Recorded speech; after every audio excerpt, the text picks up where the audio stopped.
Você já sentiu o peso de ser imperfeito?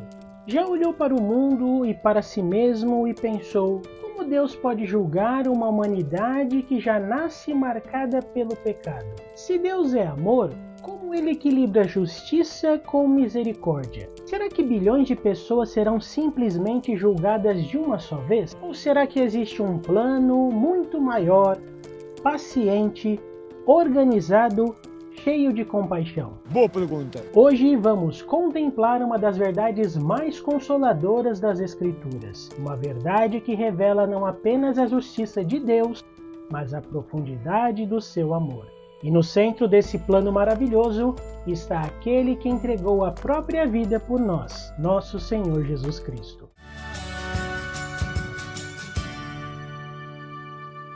A Bíblia diz em Romanos 5,12: é por isso que, assim como por meio de um só homem o pecado entrou no mundo, e a morte por meio do pecado, e desse modo a morte se espalhou por toda a humanidade, porque todos haviam pecado. Adão pecou e, como resultado, perdeu o direito à vida perfeita. Desde então, todos nós nascemos imperfeitos e com pecado. Ninguém escolheu nascer assim. Em 1 Coríntios 15:22, Paulo confirma isso. Como em Adão, todos morrem. Isso significa que a humanidade inteira herdou essa condição.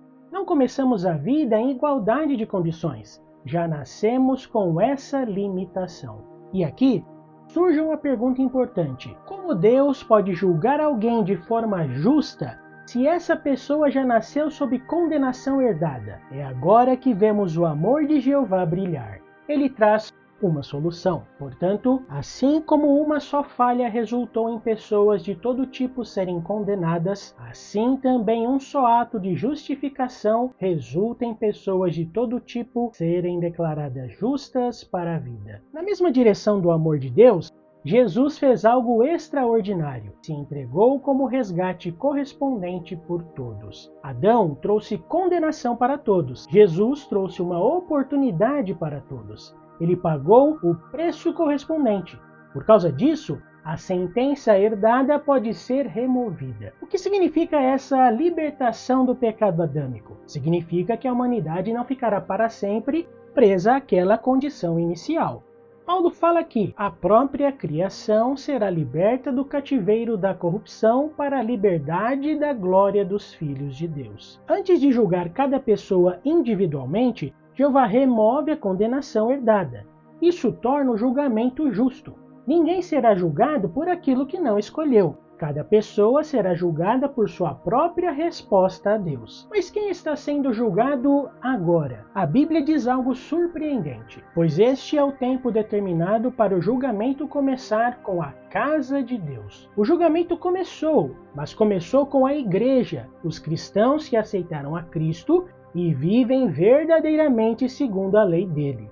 Não são cristãos apenas no nome.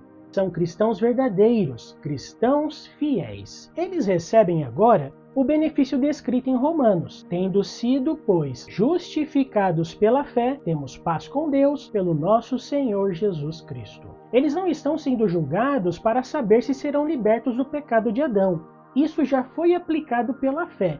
Estão sendo provados quanto à fidelidade. Falando deles, Paulo diz: pois todos nós compareceremos perante o tribunal do Cristo, para que cada um receba a sua retribuição de acordo com as coisas que fez enquanto no corpo, sejam boas, sejam más. Esse julgamento, o julgamento da igreja, dos cristãos fiéis, é agora. Mas por quê? Porque ela tem um papel no reino futuro. Se continuarmos perseverando, também reinaremos com ele. Nosso Senhor Jesus prometeu isso a seus seguidores fiéis. Eu faço com vocês um pacto para um reino, assim como meu Pai fez um pacto comigo. Apocalipse 26 reforça isso citando que aqueles que fazem parte da primeira ressurreição reinarão com Cristo durante 1000 anos.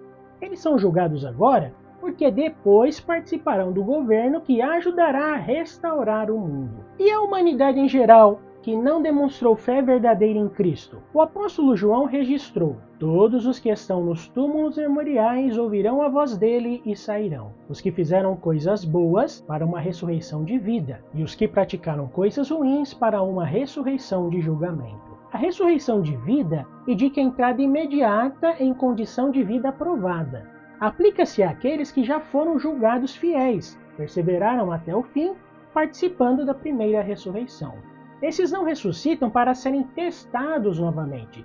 Eles já passaram pela prova e recebem a recompensa cristã, a celestial. A ressurreição de julgamento não significa automaticamente condenação final. A palavra grega aqui é krisis, que significa processo judicial. Se fosse condenação definitiva, não faria sentido haver um período de aprendizado como descrito em Isaías 26:9, pois quando julgas a terra, os seus habitantes aprendem a justiça. Essa ressurreição é daqueles que morreram sob a condenação adâmica, toda a humanidade pré-cristã que não pôde se beneficiar do sacrifício de Cristo, e todos que não foram julgados com a Igreja por não se mostrarem cristãos verdadeiramente fiéis. Estes estão incluídos no que diz Atos 24:15. Haverá uma ressurreição tanto de justos como de injustos. Quando estes ressuscitados aprenderão a justiça? Apocalipse 20 fala de um período de 1000 anos.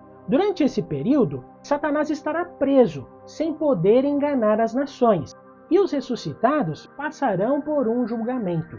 Cada pessoa será avaliada com base em suas próprias ações, não mais carregando a antiga condenação herdada. Isso porque a condição do pecado transmitida desde Adão terá sido removida pelo valor do sacrifício de Cristo, permitindo assim um julgamento verdadeiramente justo e individual. Portanto, o julgamento da humanidade ocorre durante o milênio e não no Armagedon. Esse ponto é detalhado em um outro vídeo aqui do canal. Vou deixar o link na descrição. Você consegue perceber a profundidade do amor de Jeová? Ele não julgará a humanidade em meio à confusão, à cegueira espiritual ou sob a influência cruel do diabo. Não, ele garantirá condições claras, justas e restauradas. Cada pessoa terá diante de si a mesma oportunidade real que Adão teve antes de pecar, livre de manipulação, livre de herança condenatória, com pleno entendimento.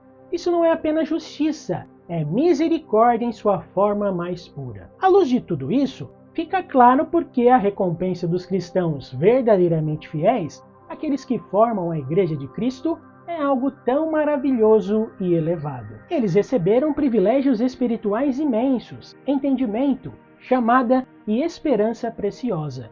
E isso nos faz lembrar das palavras de Jesus: de todo aquele a quem muito foi dado, muito será exigido. Privilégio sempre caminha junto com responsabilidade, e quanto maior a dádiva, maior a fidelidade esperada. Este quadro comparativo nos ajuda a entender bem os pontos que consideramos até agora. O julgamento presente é da Igreja, os cristãos verdadeiramente fiéis. Já o julgamento milenar envolve toda a humanidade. No julgamento presente, a justificação é aplicada pela fé. No julgamento milenar, a libertação da condenação herdada é progressiva. No presente, já acontece prova de fidelidade. No milenar, há um tempo de aprendizado e decisão. No presente, a recompensa é reinar com Cristo. No milenar, é vida eterna ou segunda morte. O julgamento presente, como o próprio nome diz, acontece agora. O julgamento milenar acontece durante o reinado de 1000 anos. E o que acontecerá no final de tudo?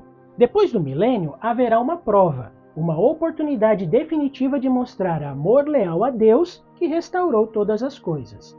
Então, a morte, esse inimigo que trouxe tanta dor à humanidade, deixará de existir para sempre. Imagine isso, um mundo sem luto, sem culpa, sem lágrimas. O pecado entrou por Adão, mas a esperança, a libertação, a vida vieram por meio de Cristo. Jeová nunca foi apressado em julgar, ele nunca foi injusto, ele nunca condenou sem antes oferecer uma oportunidade real e justa. No fim, ninguém responderá por ter nascido imperfeito.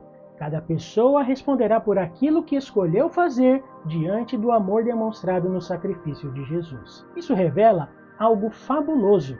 A salvação não é pequena, não é limitada, não é fria.